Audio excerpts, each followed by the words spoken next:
पानी का स्रोत है और इस कुंड को हमारी पहाड़ी लैंग्वेज काखड़ी की बेल और इस बेल पे आजकल तो यहाँ उखल में कुटाई के लिए डाले थे।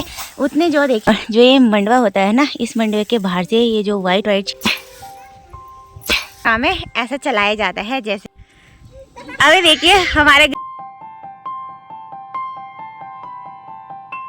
तो सबसे पहले आप सभी को मेरा प्यार भरा नमस्ते। मेरा नाम है ज्योति नेगी और स्वागत है आप सभी का देवभूमि उत्तराखंड में मेरे खूबसूरत और प्यारे से गांव रौली से। सुबह का टाइम है, अभी 8 बज रहे हैं आज के खूबसूरत से दिन और मेरे इस नए ब्लॉग की शुरुआत हमारे किचन गार्डन सगोड़े के साइड से हो रही है। इसी के साथ आज के मौसम की बात करें तो मेरे घर के साइड चारों ओर प्यारी सी तेज़ धूप आज सुबह सुबह ही खिल चुकी है। आसमान देखिए क्लियर हो रखा है, मतलब आज बहुत दिनों के बाद बादल के एक भी तिनके आसमान में नहीं देखने को मिल रहे हैं और नीला नीला आसमान काफ़ी खूबसूरत सा दिखाई दे रहा है अभी के टाइम पे। आज मौसम बहुत दिनों के बाद क्लियर हो रखा है तो इस वजह से सुबह से ही तेज़ धूप और गर्मी सी लग रही है। बाकी आजकल जैसे गर्मियों का सीज़न है तो इस सीज़न में ना हमारे पहाड़ों में भी खूब सारी गर्मियाँ पड़ रही है। और पहले के टाइम पे तो पहाड़ों में ऐसा नहीं हुआ करता था, लेकिन अब धीरे धीरे करके समय के साथ क्लाइमेट भी चेंज होता जा रहा है पहाड़ों का और पहाड़ों में भी अब तेज़ गर्मियाँ लग रही है गर्मियों के सीज़न में। बाकी आजकल हमारे गांव में पेयजल की बहुत समस्या हो रखी है। हमारा जो रौली गांव है, इस गांव में 180 परिवार रहते हैं और सभी पानी भरपूर मात्रा में नहीं मिल पा रहा है। हमारे गांव में 3 मोहल्ले हैं और तीनों मोहल्ले में टोटल 180 परिवार रहते हैं। वैसे तो घर घर में पाइपलाइन है, लेकिन पाइपलाइन का पानी ना कहीं कहीं जा रहा है और कहीं नहीं। हमारे बगडांग वाले मोहल्ले में तो करीबन 1 महीने से एक भी बूंद पानी की नहीं आ रही है। जब कभी भी पानी आ रहा है तो 1 और आधे घंटे के लिए आ रहा है, इससे ज़्यादा नहीं। तो इतने में तो हम नहाना धोना और यही कर पाते हैं। बाकी पानी लेने के लिए हमें रोज़ाना की तरह ना कुंड की तरफ जाना पड़ता है। हमारे पहाड़ों में प्राकृतिक पानी के कई सारे स्रोत होते हैं, जैसे कुंड, नौल और 15 जिन्हें हम बोलते हैं। तो वहीं ना हम लोग पानी लेने के लिए जाते हैं। बाकी सुबह को मैंने घर का थोड़ा बहुत काम निपटाया और अभी मैं बच्चों के साथ आ गई हूँ कुंड की तरफ पानी लेने के लिए।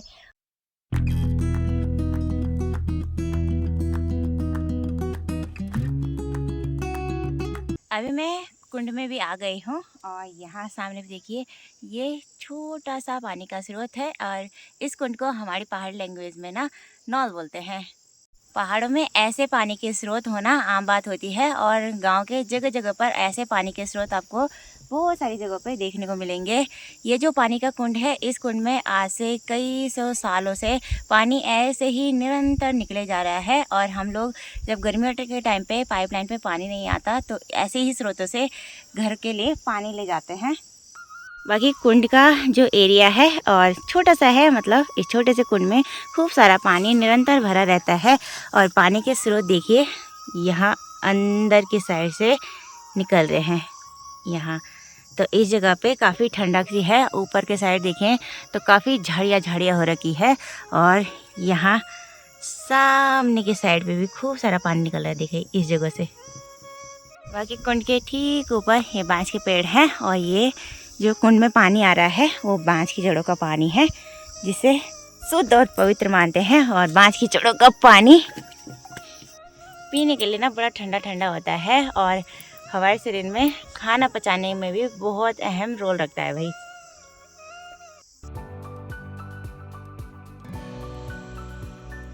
पानी के बर्तन मैंने पहले ही भर दिए थे और वो मैंने यहाँ पे रख दिए थे साइड पे भर के। बाकी इस साइड से भी देखिए ये जो पानी की कूल निकल रखी है ना, तो यहाँ से भी पानी निकल रहा है और ये कूल ठीक कुंड में जा रही है देखिए।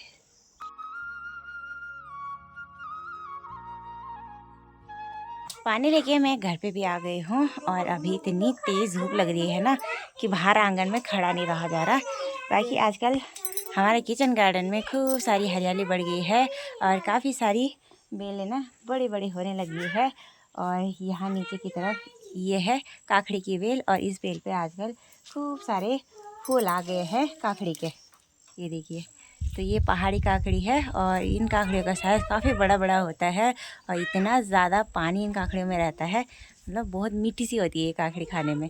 अभी के टाइम पे तो इस बेल पे एक भी काकड़ी नहीं लगी हुई है, लेकिन आने वाले टाइम पे खूब सारी काकड़ियाँ इन पे लगने वाली है, क्योंकि इस बेल पे खूब सारी फ्लावरिंग अब धीरे धीरे करके होने लग गई है। बाकी अभी के टाइम पे मम्मी और यहाँ अंदर बरामदे में बैठे हुए हैं। आंगन में तेज़ धूप लगी हुई है, इसलिए सभी लोग ना बरामदे में बैठे हुए हैं। और मम्मी अभी अंशिका के बाल बांध रही है। अंशिका के बाल आजकल काफ़ी बड़े बड़े हो गए हैं। और सिट्टू के बाल कैसे हो रखे? सिट्टू सिट्टू के कौवे की तरह हो रखे बाल। सिट्टू सिट्टू की आज थोड़ी सी तबीयत खराब हो रही है। सिट्टू क्या हो रहा है? बुखार आ रही है? बुखार आ रही है? नहीं हो रही है। आजकल निरंतर खेती बाड़ी का काम जारी है, तो लोग सुबह सुबह ही देखिए अपने अपने खेतों में मंडवे की गुड़ाई करने के लिए आ गए हैं। आजकल का समय हम लोग के लिए काफ़ी कठिनाइयों भरा रहता है। एक तो कड़ाके की धूप और इस कड़ाके की गर्मी में हम लोग को ना खेतों में काम करना पड़ता है, जो कि हम लोग के लिए काफ़ी संघर्ष भरा रहता है भाई। बाकी अभी मैं अपने घर की छत पे आ रही हूँ और यहाँ सामने पे मम्मी ने ना इस तिरपाल में मंडवा सुखाने के लिए डाल रखा है और साथ में इस कट्टे पे डाल रखे हैं जौ सुखाने के लिए। अब इन जौ का गाय भैंसों के लिए पिंडा आटा बनाएंगे और साथ में जो मंडवा है उसे हम लोग ना रोटियां बनाने के लिए पीसेंगे। तो आज तेज़ धूप खिली हुई है, तो इस वजह से मम्मी ने सुबह सुबह ही छत पे ना मंडवा सुखाने के लिए डाल दिया है। ये देखिए, और यहाँ पे डाल रखे हैं इस कट्टे पे जौ। जैसे जैसे अब दिन बढ़ने लग गया है तो यहाँ बाहर बहुत तेज़ धूप लगने लग गई है। इसी के साथ माँ ने गर्मा गर्म दिन का खाना भी बना के तैयार कर दिया है। अब हम सभी लोग की लंच करने की तैयारी हो गई है। आज के लंच में माँ ने बनाया है दाल चावल और रायता भी बना रखा है। आजकल गर्मियों का टाइम है तो ठंडा ठंडा खाने का भी मन कर रहा है। और साथ में देखिए हरी सब्जी भी बना रखी है, मूली और राई के पत्तों की। तो अयास के लिए तो सबसे पहले परोस दिया था, लेकिन क्योंकि अयास अभी थोड़ा सा नाराज हो रखा था, उल्टे काम कर रहा था, मैंने उसकी पिटाई कर दी, उसको गुस्सा आ रखा है अभी। चल खा ले। अब टेस्टी टेस्टी लंच कर लेते हैं और उसके बाद मिलते हैं आप सभी को ठीक शाम के टाइम पे। अभी शाम के 4:15 बज रहे हैं और हमारे आंगन से पूरी धूप नीचे की साइड चली गई है और शाम होते होते ठंडी तेज हवाएं भी चलने लगी है इसी के साथ। बाकी अभी के टाइम पे बच्चे आंगन में मस्त से खेलने पे लगे हुए हैं, क्योंकि धूप चली गई है। अभी यहाँ पे ठंडा ठंडा सा माहौल हो गया है। और आज देखिए हमारे घर में नई बिजली की लाइन आ रही है, तो सामने पे उस साइड पे देखिए वहाँ खेतों में नया पोल लग रहा है और नई बिजली की लाइन को जुड़वाने के लिए देखिए लाइनमैन भैया थोड़ी देर पहले आ गए थे और यहाँ पे अभी इन लोगों ने ना पोल भी खड़ा कर दिया है। और अभी ये देखिए इस वायर को खींचने पर लगे हुए हैं। शायद इस वायर को वहाँ मीटर पे जोड़ना होगा, इतना मुझे नॉलेज नहीं है। तो चलिए जी, अभी ये काम भी धीरे धीरे करके होने लग गया है। जैसे कि अभी शाम के 4 बज गए हैं, तो गाँव की औरतें देखिए फिर से ना खेतों में गुड़ाई करने के लिए आ गई हैं। और यहाँ खेतों में ना कुछ खरपतवार रहा होगा, तो खरपतवार भी साथ साथ में जला दिया है।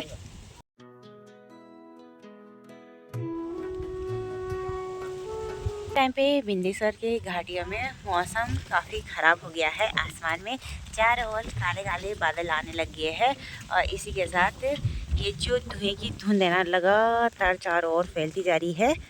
और इस फैलती हुई धुंध के साथ साथ ना गर्मी इतनी ज़्यादा बढ़ रही है पहाड़ों में, जिसका कोई जवाब नहीं।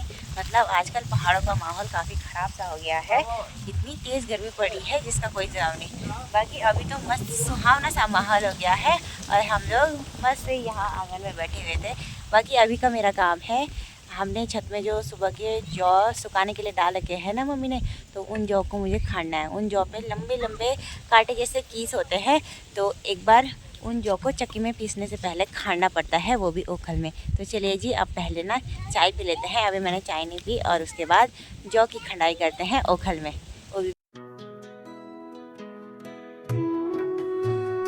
तो चलिए जी, गर्मा गर्म चाय भी मैंने पी ली है। अब कर लेते हैं जौ और मंडवे की ओखल में कुटाई।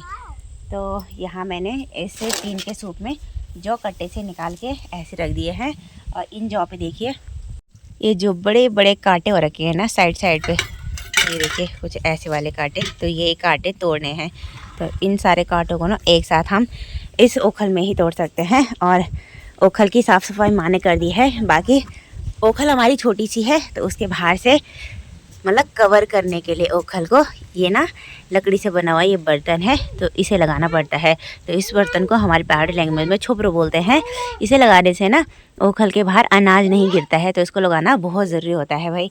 और खंडाई करने के लिए इस औजार का इस्तेमाल किया जाता है। तो इस औजार को हम लोग अपनी गढ़वाली लैंग्वेज में गंजलो बोलते हैं। और ये बांज और कनार की लकड़ी का बना हुआ होता है, और ये ना काफ़ी मजबूत होता है, मतलब सालों साल बरसों चल जाता है ये गंजला। तो ये गंजला भी मेरे दादाजी और का टाइम का है। तो चलिए जी, अब कर देंगे जौ की खंडाई।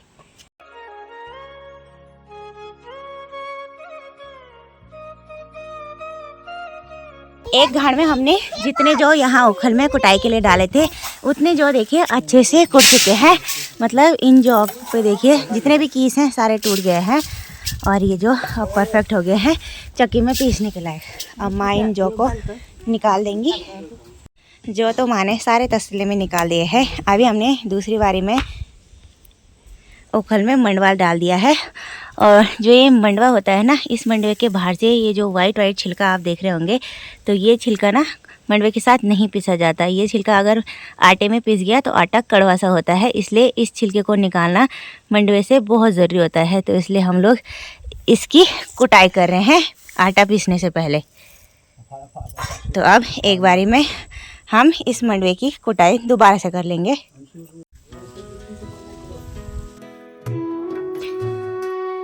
अभी मैंने आधे कड़ी के करीबन ये जो मंडवा है इस सारे मंडवे को यहाँ ओखल में कूट लिया है। बाकी अब मम्मी ना ओखल से जो कूटा हुआ लास्ट का मंडवा है उसे यहाँ परात में निकाल रही है। और अब ना इस मंडवे की अच्छे से छटाई कर लेंगे। मतलब मंडवे में ना काफ़ी सारा भूसा निकल रखा है, ये भूरा भूरा। तो इस भूसे को ना इस सूप की मदद से मतलब अलग करेगी मंडवे से। पहाड़ के गांव में अभी तक भी पुरानी शैली और पारंपरिक रूप से जो पुराने समय में बर्तन चला करते थे ना, अभी भी उन्हीं पुराने बर्तनों से अनाज की कुटाई के साथ साथ छटाई भी की जाती है। और ऐसे बर्तनों को बनाने के लिए स्पेशल से लोग होते हैं और उन्हें हम लोग रूड़ा बोलते हैं। तो सामने जो छपरा बना रखा है ये झिंगाल की लकड़ी से बनाया रहता है, और इस छपरा की लिपाई ना हम लोग को चिकनी मिट्टी और गोबर से करनी पड़ती है। ऐसा करने से ना ये बर्तन सेफ रहते हैं और सालों साल चल जाते हैं। तो अभी हम मंडवे और जौ को लेके अपने घर की छत पे आ गए हैं। और अब माँ मंडवे और ये जो जौ है ना इनमें से भूसा अलग करेगी। तो भूसा अलग करने का भी तरीका बहुत ही पुराना है हमारे पहाड़ में।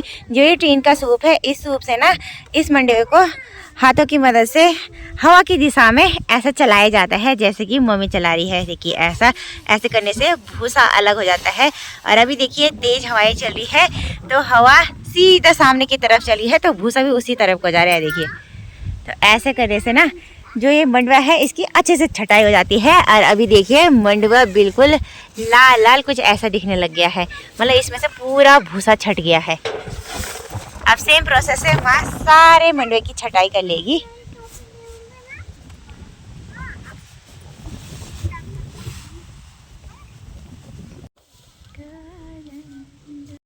आज का जैसे गर्मी का टाइम है, तो नीचे पूर्वी नयार नदी का पानी देखिए बिल्कुल सूख गया है। बहुत कम मात्रा में नदी में पानी बचा हुआ है। नदी के साइड पे बगवाड़ी गांव वालों के धान के खेत हैं, और आजकल पानी की कमी की वजह से उन जगहों पे धान की रोपाई का काम भी ऐसे ही पेंडिंग पड़ा हुआ है। जब पहाड़ों में मानसून कंटिन्यू आने लगेंगे उसी के बाद ही वहाँ नीचे घाट के किनारे ना रोपाई का काम हो पाएगा। बाकी अभी जैसे हम छत पे आ रखे हैं, तो हमारे साथ बच्चे भी यहाँ पे ऊपर वाली नई घर के छत पे आ रखे हैं। और इनकी मस्ती देखिए, एक दोनों मतलब एक दूसरे के पैर खींचने पे लगे हुए हैं। शाम के अब 6 बजने वाले हैं, और सामने की पहाड़ी से धीरे धीरे करके धूप भी अब जाने लगी है। सनसेट के टाइम की लालिमा काफ़ी प्यारी सी दिखाई दे रही है अभी के टाइम पे।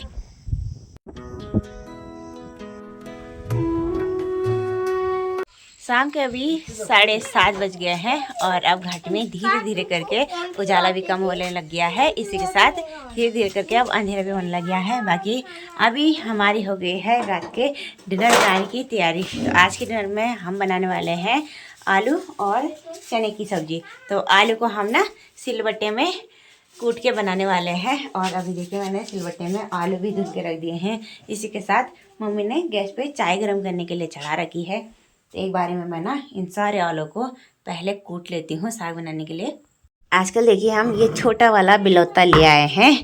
तो ये जो बड़ा वाला बिलौता था ना, ये बहुत पुराने समय का था। अब मतलब कम से कम 22-23 साल पुराना है ये बिलौता, और ये काफ़ी भारी होता है, इसलिए हमने छोटा वाला मंगा लिया है।